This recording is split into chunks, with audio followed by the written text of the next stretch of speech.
ओम शांति। आज 3 मई 2024 की साकार वाणी सुनेंगे।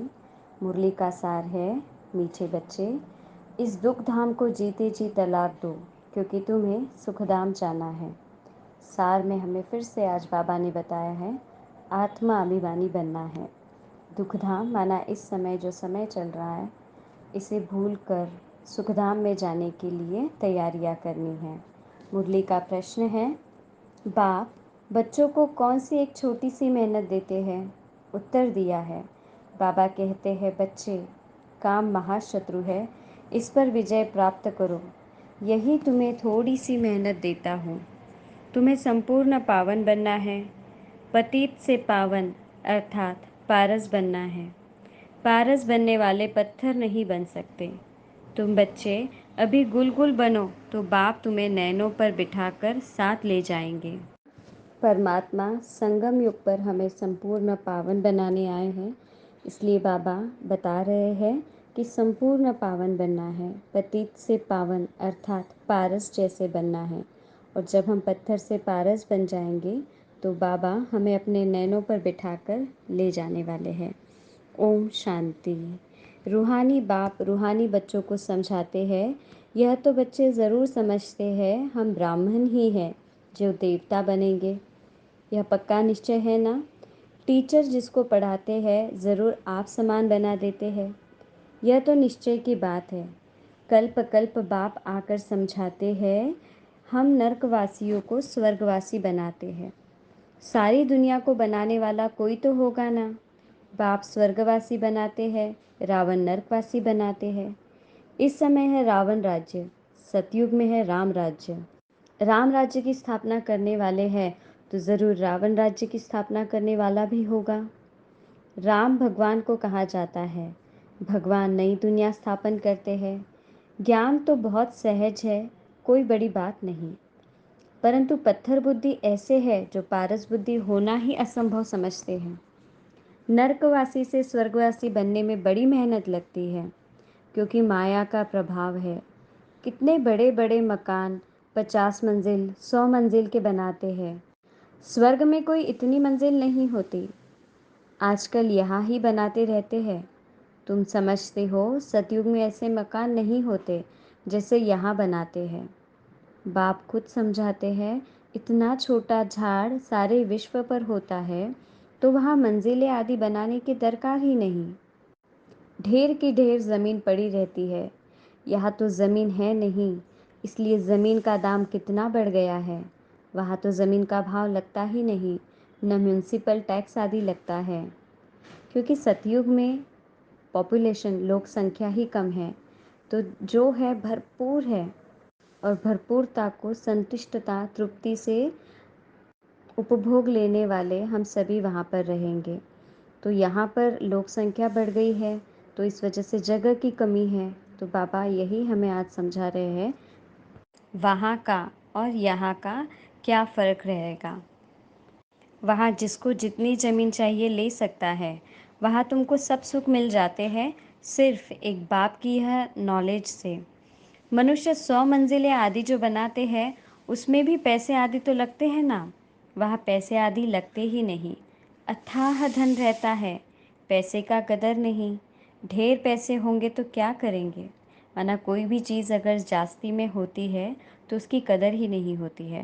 पर सतयुग में हमें सब कुछ बहुत अथाह है, और कदर इस चीज़ की हमें शायद वहाँ जान नहीं होगी, क्योंकि सब कुछ अथाह है।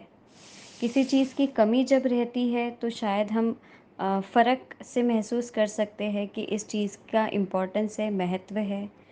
ऐसा हमें यहीं पर महसूस हो सकता है। पैसे का कदर नहीं, ढेर पैसे होंगे तो क्या करेंगे, सोने हीरे मोतियों के महल आदि बना देते हैं। अभी तुम बच्चों को कितनी समझ मिली है। समझ और बेसमझ की ही बात है। सतो बुद्धि और तमो बुद्धि। सतो प्रधान स्वर्ग के मालिक, तमोगुनी बुद्धि नर्क के मालिक। यह तो स्वर्ग नहीं है, यह है रौरव नर्क। बहुत दुखी है, इसलिए पुकारते हैं भगवान को, फिर भूल जाते हैं कितना माथा मारते, कॉन्फ्रेंस आदि करते रहते हैं कि एकता हो जाए, परंतु तुम बच्चे समझते हो यह आपस में मिल नहीं सकते। तुम जानते हो कलयुग से सतयुग कैसे बनता है। यह नॉलेज तुमको बाप अभी ही समझाते हैं। सतयुगवासी सो फिर कलयुगवासी बनते हो, फिर तुम संगमवासी बन सतयुगवासी बनते हो। कहेंगे इतने कहेंगे इतने सब सतयुग में कैसे जाएंगे? नहीं, जो सच्ची सत्यनारायण की कथा सुनेंगे वही स्वर्ग में जाएंगे। सच्ची सत्यनारायण की कथा। सत्यनारायण माना विष्णु के अवतार को कहा जाता है और विष्णु रूप सतयुग में दिखाया जाता है। तो जो सतयुग के निवासी है वह समय हमेशा सत्यवचनी होते हैं। उनका जीवन ही सत्य इस वैल्यू पर चलता है। तो परमात्मा ने हमें यह ज्ञान दिया है कि सतयुगी जीवन कैसा रहेगा। तो वो ज्ञान हम इस समय पाकर सतयुग में चलते हैं। तो इसीलिए बाबा कहते हैं कि जो सच्ची सत्यनारायण की कथा सुनेंगे वही स्वर्ग में जाएंगे, बाकी सब शांति धाम में चले जाएंगे। दुख धाम तो होगा ही नहीं। तो इस दुख धाम को जीते जी तलाक दे देना चाहिए। बाप युक्ति तो बताते हैं कैसे तुम तलाक दे सकते हो। इस सारी सृष्टि पर देवी देवताओं का राज्य था, अभी फिर बाप आते हैं स्थापना करने। हम उस बाप से विश्व का राज्य ले रहे हैं। ड्रामा प्लान अनुसार चेंज ज़रूर होनी है। यह है पुरानी दुनिया, इसको सतयुग कैसे कहेंगे? परंतु मनुष्य बिल्कुल समझते नहीं कि सतयुग क्या होता है।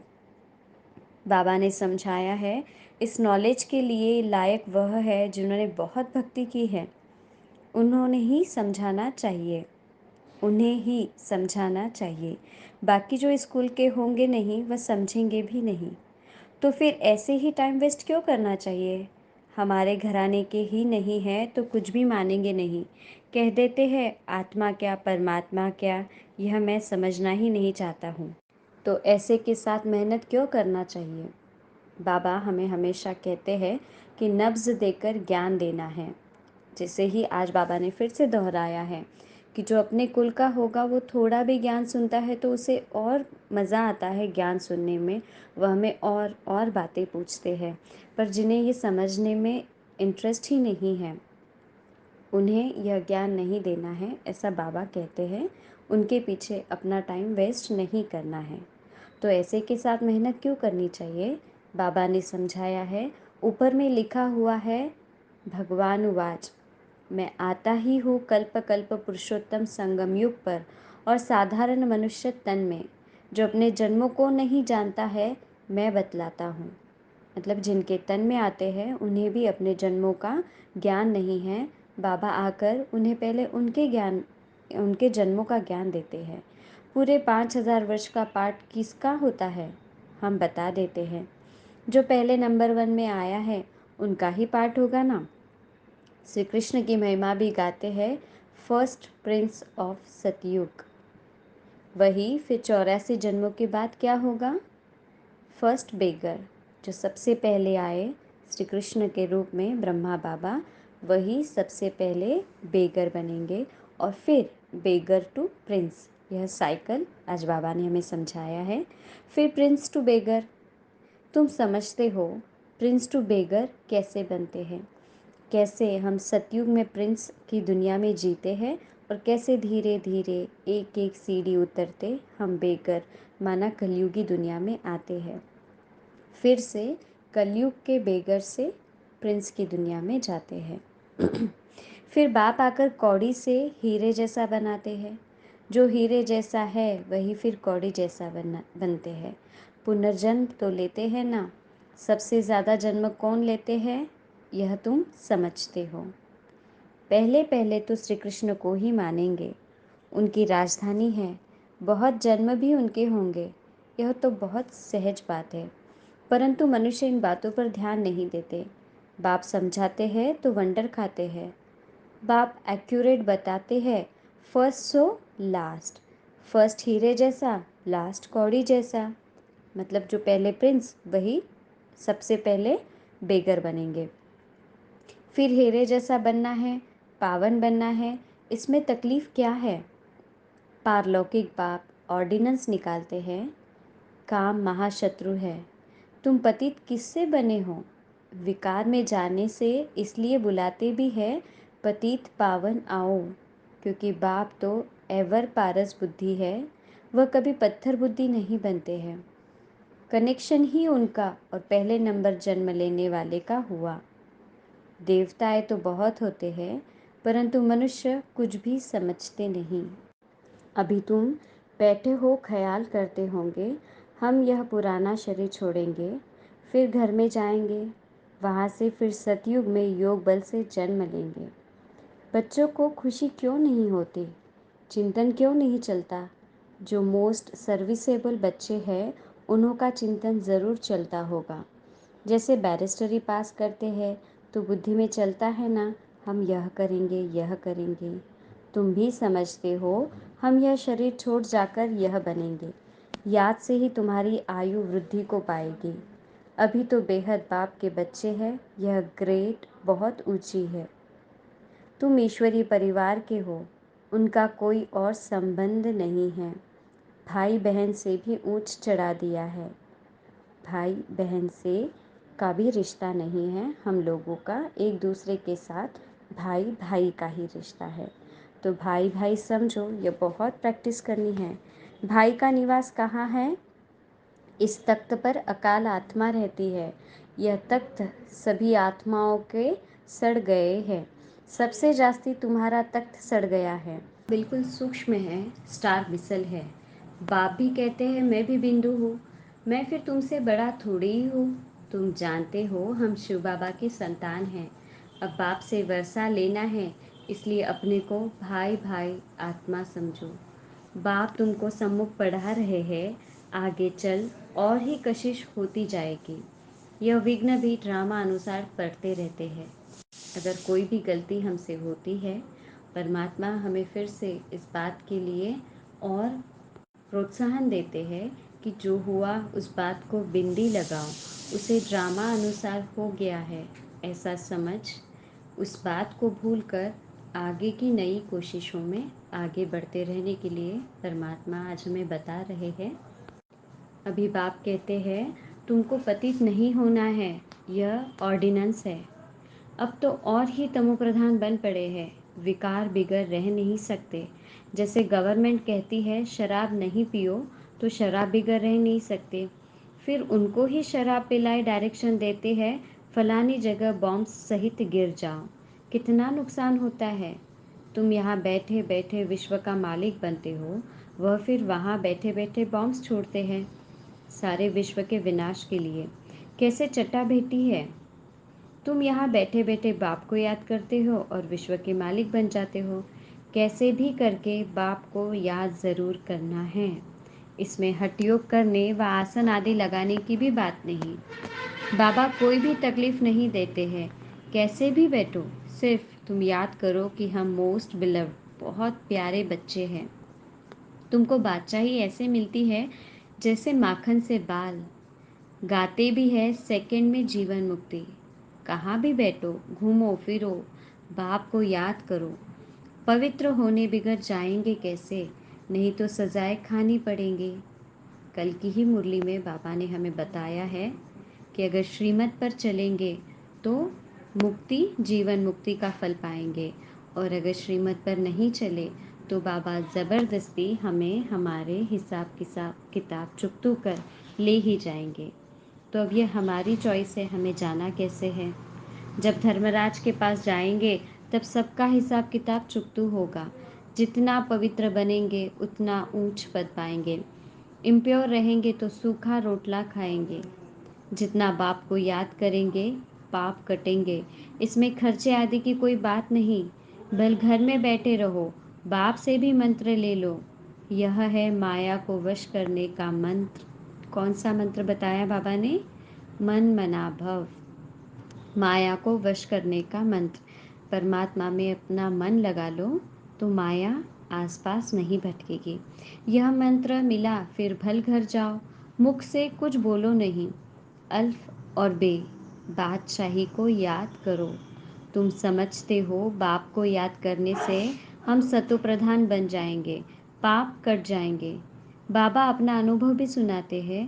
भोजन पर बैठता हूँ, अच्छा हम बाबा को याद कर खाते हैं, फिर झट भूल जाता हूँ क्योंकि गाया जाता है जिनके मत्थे मामला। कितना ख्याल करना पड़ता है। फलाने की आत्मा बहुत सर्विस करती है, उनको याद करना है। सर्विसेबल बच्चों को बहुत प्यार करते हैं। शिव बाबा हमें ब्रह्मा बाबा के बारे में बताते हैं कि ब्रह्मा बाबा भी अपना अनुभव सुनाते हैं कि जब वो खाना खाने बैठते थे तो शुरुआत में भले ही बाबा को याद करते थे, फिर से जो अनेक अनेक मामले, जो अनेक अनेक बातें रोज़मर्रा की ज़िंदगी में चलती है, वो बाबा को याद आती थी। फिर से बाबा अपनी याद को शिव बाबा के पास लगा देते थे। तो ऐसे बहुत ध्यान से हमें अपना चार्ट बढ़ाना है। तुमको भी कहते हैं इस शरीर में जो आत्मा विराजमान है उनको याद करो। यहाँ तुम आते ही हो शिव बाबा के पास, बाप वहाँ से नीचे आए हैं, तुम सबको कहते भी हो भगवान आया है, परंतु समझते नहीं। युक्ति से बताना पड़े। हद और बेहद के दो बाप है। अब बेहद का बाप राजाई दे रहे हैं। पुरानी दुनिया का विनाश भी सामने खड़ा है। एक धर्म की स्थापना, अनेक धर्मों का विनाश होता है। बाप कहते हैं मामेकम याद करो तो तुम्हारे पाप भस्म हो जाएंगे। यह योग अग्नि है जिससे तुम तमोप्रधान से सतोप्रधान बन जाएंगे। यह तरीका बाप ने बताया है। तुम बच्चे जानते हो बाप सबको गुल गुल बनाकर नैनों पर बिठाए ले जाते हैं। कौन से नयन? ज्ञान के नैनों पर आत्माओं को ले जाते हैं। समझते हो जाना तो ज़रूर है, उनसे पहले क्यों न बाप से वर्षा तो ले लें। कमाई भी बहुत भारी है, बाप को भूलने से फिर घाटा भी बहुत है। पक्के व्यापारी बनो। बाप को याद करने से ही आत्मा पवित्र बनेगी, फिर एक शरीर छोड़ दूसरा जाकर लेंगे। तो बाप कहते हैं मीठे मीठे बच्चों, देही अभिमानी बनो। यह आदत पक्की डालनी पड़े। अपने को आत्मा समझ बाप से पढ़ते रहो तो बेड़ा पार हो जाएगा। शिवालय में चले जाएंगे। चंद्रकांत वेदांत में भी यह कथा है। बोट कैसे चलती है, माना नाव कैसे चलती है, बीच में उतरते हैं, कोई चीज़ में दिल लग जाती है, स्टीमर चला जाता है। यह भक्ति मार्ग के शास्त्र फिर भी बनेंगे, तुम पढ़ेंगे। फिर जब बाबा आएंगे तो यह सब छोड़ देंगे। बाप आते हैं सबको ले जाने। भारत का उत्थान और पतन कैसे होता है कितना क्लियर है। अगर हम साइकिल पर नज़र डालें तो हम देखते हैं कैसे हम सतयुग से कलयुग में आते हैं। तो बाबा कहते हैं कि यह ज्ञान कितना क्लियर है। यह सांवरा और गोरा बनता है। ब्रह्मा सु विष्णु, विष्णु सु ब्रह्मा। एक तो सिर्फ नहीं बनता है ना, सिर्फ ब्रह्मा बाबा ही तो ऐसे नहीं बनते ना। हम सभी आत्माएं जो श्रीमत को फॉलो करती है वे सभी सांवरे से गोरे होती है। ब्रह्मा सो विष्णु और विष्णु सो ब्रह्मा भी बनती है। यह सारी समझानी है। श्री कृष्ण की भी समझानी है गोरा और सांवरा। क्यों श्री कृष्ण को श्याम सुंदर नाम मिला है और कैसे आगे उन्हें ही मनमोहन नाम मिला है। स्वर्ग में जाते हैं तो नर्क को लात मारते हैं। यह चित्र में क्लियर है ना। राजाई के चित्र भी तुम्हारे बनाए थे। अच्छा, मीठे मीठे सिकिलते बच्चों प्रति माता पिता बाप दादा का याद प्यार और गुड मॉर्निंग। रूहानी बाप की रूहानी बच्चों को नमस्ते। हम सभी रूहानी पतित से पावन बनने वाले बच्चों की रूहानी बाप दादा को याद प्यार, गुड मॉर्निंग और नमस्ते। वाह बाबा वाह, शुक्रिया मीठे बाबा, शुक्रिया। धारणा के लिए मुख्य सार। पहली पॉइंट, बाप के ऑर्डिनेंस को पालन करने के लिए हम आत्मा भाई भाई है। भ्रिकिटी के बीच में हमारा निवास है। हम बेहद बाप के बच्चे हैं। हमारा यह ईश्वरीय परिवार है। इस स्मृति में रहना है। देही अभिमानी बनने की आदत डालनी है। ऑर्डिनेंस माना फरमान, तो बाबा के फरमान अनुसार हमें भाई भाई की दृष्टि को बढ़ाने का प्रयत्न करना है। खुद को ब्रिकिटी के बीच में आत्मा देखना है और बेहद के बाप की हम संतान हैं। इस ईश्वरीय परिवार के हम सदस्य हैं, स्मृति में रहना है। नंबर 2 की पॉइंट है, धर्मराज की सज़ाओं से छूटने के लिए अपने सब हिसाब किताब चुकतू करने हैं। माया को वश करने का जो मंत्र मिला है, उसको सदा याद